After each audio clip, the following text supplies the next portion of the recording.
Guys had a whole 2 hours and 8 minutes to fix the table, and no one fixed the table. I thought about it too. Very disappointing.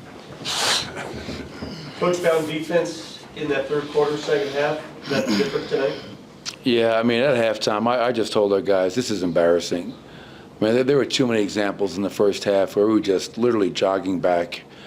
And it looked like we're just trying to outscore teams. And, you know, that might work in the middle of the season. That might work for a stretch of games, Vic, as you know. But so if we're going to be a team that's serious about winning at a high level and trying to make the playoffs and win a playoff series, you can't just give up 70-plus points and a half and allow teams to just outrun you in transition and crash the glass for offensive rebounds.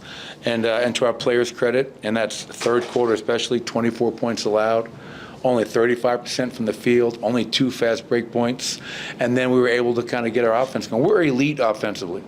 We can score with anybody. It's the numbers are just insane tonight.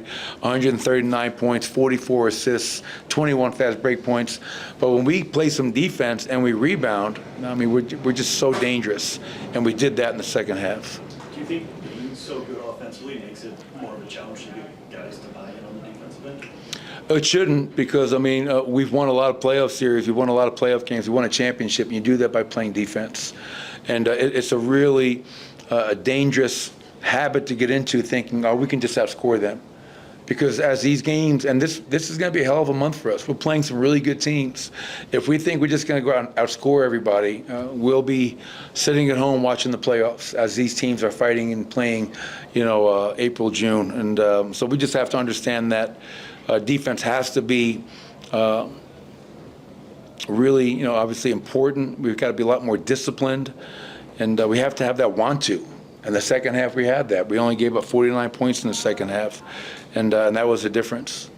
Is it frustrating, or that they can kind of flip a switch like they did at half, or is it comforting knowing that it is there? How do you approach those two halves? I would say it's a comforting frustration, if there's such a thing. I mean, I love the fact that I know that this team, you know, can score the basketball at a high level, and we can do it very efficiently, and we can do it playing team basketball. I mean, we lead the league in assists per game. We lead the league in fast break points per game. We lead the league in paint points per game. So you love that we have that in our arsenal. But I know for us to be a dangerous team, and a team that can advance, the defense has to be there, and it's got to be a lot more consistent. And I said to him at halftime, I said, I love the fact we're 7-3 in our last 10. And I love the fact that we have the number 2 offense in that stretch. But what pisses me off is we have the number 22 defense in that stretch. So, yes, we're winning, but we're not winning right now the ways that we need to in order to build the necessary habits so we can beat the best teams in this league.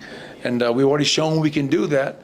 And if we play the right way, and it's going to be tested the rest of this month and the rest of this season. What do you see that was different beginning of the fourth quarter from that group that was different from the Detroit game when you end up having to put the starters back in? Well, they were out, they executed, they scored, they got stops, you know what I mean? And they didn't allow a 20-point deficit to go all the way down to 12. I mean, it's really simple. And those guys did a much better job of that, where we didn't have to go to our bench, back to our starters, rather. Coach, did you give out a defensive player of the game chain tonight? Yes, I did. Nikola Jokic.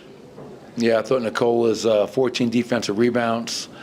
They run a ton of pick and rolls. I thought his levels with Trae Young were outstanding. He had a bunch of deflections, a block shot. He was really good. I thought Jamal was really good defensively. You know, obviously, if you look at Jamal's numbers for the month of December, they were outstanding. And, you know, I thought he was really good on both ends of the floor again tonight.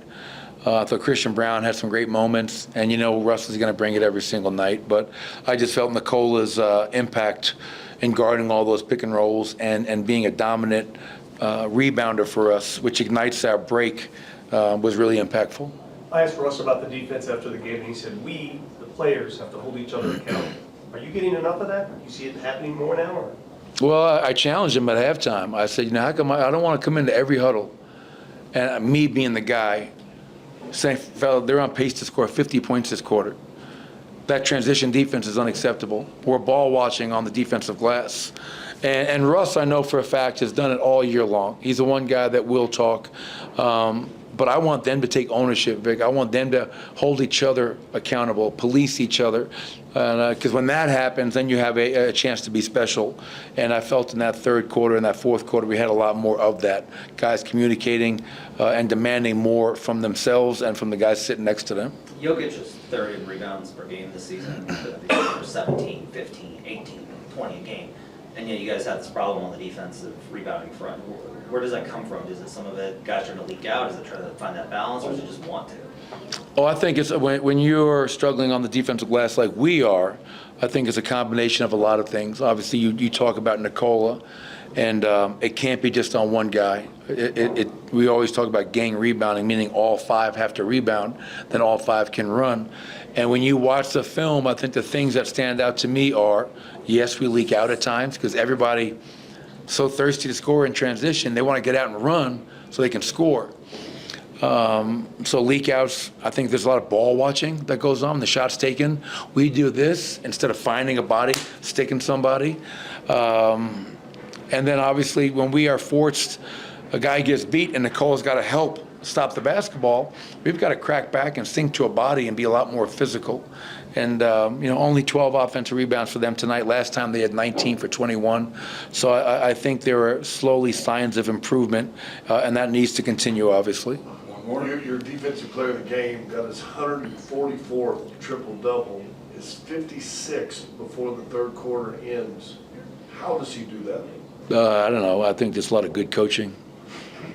Put him in the right spots, to make those plays. 10 years now, we've all been blessed to watch Nikola, right? And what he does every night. And I think the thing that I always said that I marvel at is consistency, right? That consistent greatness. Not many guys have been able to do that every single night, his greatness. So you marvel at the consistency. But the other thing that's incredible is just how easy he makes it look. You know what I mean? Like, here's a guy that is not the most athletic or anything. He just goes out there, he plays his game, he makes it look so easy. He doesn't fight the game. And he puts up these numbers where he makes everybody better. And the other thing that I love about him, like I watch a lot of games and highlights, and have you guys ever seen Nikola celebrate or do anything crazy? Like, he reminds me of Mark Bavaro. I don't know if you guys remember Mark Bavaro. He'd score a touchdown, he'd drop the ball, and it's my job. Nikola does it, triple-double, he does his job. There is none of that, no dancing, no celebrating. He's just playing the game the way it needs to be played, and I also love that about him, how humble he is and how he just plays the game and acts the right way at all times. I feel so fortunate to have been on this journey with him for 10 seasons now. Well, I just want to ask you, talk about the defensive want to, and I'm guessing we probably caught you talking about this every single year at some point. Can you draw on some of that, or just being able to talk to them at halftime to where at some point you won't have to have those conversations, where it'll just be an every night thing? Well, I was, walking off the court at halftime. You should hear some of the conversations I have with myself. And it's just so frustrating sometimes because you've seen this team do it, right? And trying to get them to do it more consistently from quarter to quarter, half to half, game to game. It's just like we have a chance to do something special if everybody would just commit, just to playing a little bit harder, to being a little bit more disciplined, to being a little bit more physical. And if we did those things, we wouldn't be 18th or 19th in defensive rating. We'd have a chance to be top 10 in both offense and defense, and now you're a dangerous team. And you hope, and I can't fight City Hall every day. I'm not going to go in there at halftime 82 times and try to, win one for the Gipper. But tonight it was just, again, what did they have? 70 some odd points at halftime, 38 in a second quarter. That's just unacceptable. It's got to be unacceptable for them as well. And it was, because they responded. So I give my players a lot of credit for understanding the opportunity we had in front of us, a team that was without a couple of key players, and we had a chance to protect our home court, and we did. And now we got to get ready for San Antonio. Thank you, Coach. Thanks, everybody. Happy New Year. Porter and Christian Brown tonight.